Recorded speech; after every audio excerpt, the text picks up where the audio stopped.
প্রকৃতিতে survival for the fittest, যারা টিকে থাকতে পারে তাদেরই আসলে সবাই স্যালুট করে। এখন বাংলাদেশে জোয়ার চলছে, নির্বাচনের জোয়ার। সেই নির্বাচনের জোয়ার মানুষ ঊর্ধ্বগামী হবে। আওয়ামী লীগের ছাড়া নির্বাচন, এটা প্রশ্নবুদ্ধ নির্বাচন হবে এবং এটা থেকে যাবে। তারেক রহমান সাহেব আসার পরে যদি প্রশাসন তার কাছে না যেত বা লোকজন তার সঙ্গে দেখা করতে না যেত, এটা হতো অস্বাভাবিক এবং মনে হতো আমরা পাগল হয়ে গেছি। এর কারণ হলো, আমরা বলি লেভেল প্লেয়িং ফিল্ড, খেলার মাঠটা সমতল। কোথাও কখনো খেলার মাঠ বা যুদ্ধের মাঠ সমতল থাকে না, এটা একটা ধারণা করা হয়। কৌশলগতভাবে যে যার মতো করে মাঠটিকে গুছিয়ে নেয় এবং সেখানে যেটা হয়, আপনি দেখেন প্রকৃতিতে দেখেন কোনো ফসলি জমি, নদী, নালা, পাহাড়, পর্বত কোথাও সমতল নেই।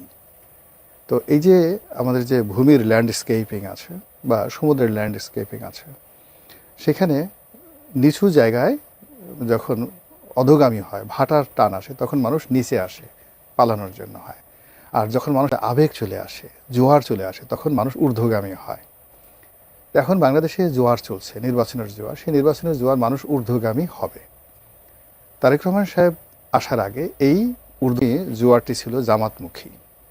সবাই তখন জামাতের আমিরের দিকে তাকিয়ে শান্তি পেতেন, মনে হতেন তিনি আকাশের পূর্ণিমার চাঁদ। মগবাজার মিন্স একটা তীর্থকেন্দ্র। রেল লাইন পার হলেই, তারপর শেষে আলফালা বিল্ডিংয়ের কাছাকাছি গেলেই মনে হবে যেন কিসের একটা গন্ধ আসছে, আতর, গোলাপ সেন্টের গন্ধ আসছে, পবিত্র পবিত্র মনে হতো। তার আগে, অর্থাৎ জামাতের এই যে জোয়ারের আগে, এই জোয়ার ছিল এনসিপির জোয়ার। তো সেই এনসিপির যারা কর্তা ব্যক্তি, সেই অফিসে বিএনপির বড় বড় নেতারা কি যায়নি? আসিফ মাহমুদ সজীব ভুঁইয়ার সাথে দেখা করার জন্য বিএনপির অনেক বড় প্রেসিডেন্ট মেম্বারে গিয়ে বসে থাকতেন। এটা হলো বাস্তবতা। তখন এনসিপির জোয়ার ছিল। এনসিপির জোয়ারের আগে সমন্বয়কদের একটা জোয়ার ছিল।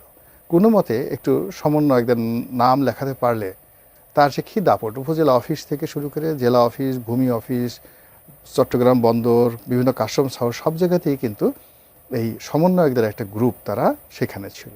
তাহলে আমাদের দেশে যে বছরের 6টা ঋতু, সেই 6টা ঋতু অনুযায়ী প্রতি 2 মাস পর পর চেঞ্জ হয়। তো আপনি এখানে গিয়ে দেখেন যে প্রথমে আমাদের সমন্বয়ক, তারপরে এনপি, তারপরে জামাত, বিএনপি, আর যমুনা কেন্দ্রিক ডক্টর মোহাম্মদ ইউনূস, আর এই এরিয়াস কেন্দ্রিক যে একটা জোয়ার। তাহলে আমাদের এই এক বছরে মানে 6বার করে কিন্তু ঋতু পরিবর্তন হয়ে গেছে।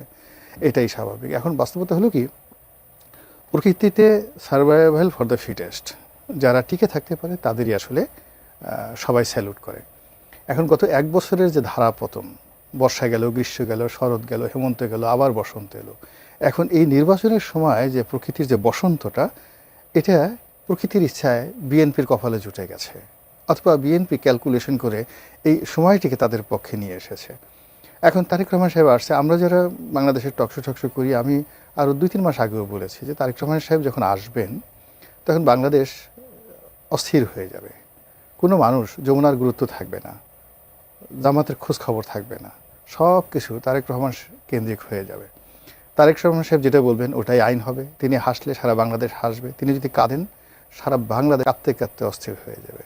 সারা টেলিভিশনের যত সাংবাদিকরা রয়েছেন তার কর্মকাণ্ড মনিটর করবে এবং সমস্ত টেলিভিশন ক্যামেরাগুলো দিন রাত 24 ঘন্টা আয়দার সামনে এবং যাকে বলা হয় তার কর্মক্ষেত্র, যেটা চেয়ারপারসনের অফিস, সেখানে থাকবে। এবং সেই ঘটনাই কিন্তু এখন ঘটছে। কিন্তু এই সময়টিতে এরকম যে একটা ঘটনা ঘটবে, এটা যারা এখন ঈর্ষা করছেন বা যারা কষ্ট পাচ্ছেন, তারা যদি তখন থেকে সতর্ক হতেন তাহলে কিন্তু মানে বন্ধুত্বটা সুন্দর হতো। কেননা আমরা তো দেখেছি যে বিএনপি কিন্তু একটা সময় বিএনপিকে কাউন্টই করা হতো না। এনসিপির লোকজনই বলা হতো যে বিএনপি হাইয়েস্ট 100 সিট পাবে। পরে আবার তারা রাগ হয়ে বললো যে না, 100 সিট না, বড় জোর 40-50টা সিট পাবে। তো বিএনপি কিন্তু ভয় পেয়ে গেছিল। ভয় পেয়ে তখন এনসিপির সাথে বন্ধুত্ব করার চেষ্টা করেছে, জামাতের সঙ্গে বন্ধুত্ব করার চেষ্টা করেছে। তখন তারা বলছে দ্যাট এদের সাথে করাই যায় না। তারা নিজেরাই সমস্ত ইসলামিক দলগুলোকে করে সে সরোয়ার্দী উদ্যানে সবাইকে নিয়ে এসে বিশাল সমাবেশ করলো এবং সেই সমাবেশ করার পরে মনে হলো যে আসলে জামাতই দেশটি চালাচ্ছে।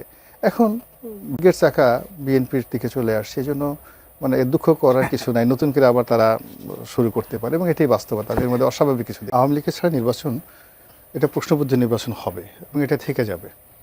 এটা যেমন সত্য, আবার একই সঙ্গে আওয়ামী লীগ জুলাই যে গণ অভ্যুত্থানের মাধ্যমে একটা পরাজিত শক্তি, একটা পরাজিত শক্তি মূল রাজনীতির যে স্ট্রিম, সেই স্ট্রিমে ফিরে আসার জন্য একটা ব্রিদিং টাইম দরকার। তো কাজেই এখানে তাদেরকে ছাড়া নির্বাচনটা যেভাবে মানে গ্রহণযোগ্যতা পাবে না, আবার একই সঙ্গে তাদেরকে মাঠে এই মুহূর্তে আনার মতো ঝুঁকি কোনো সরকারই নিতে চাইবে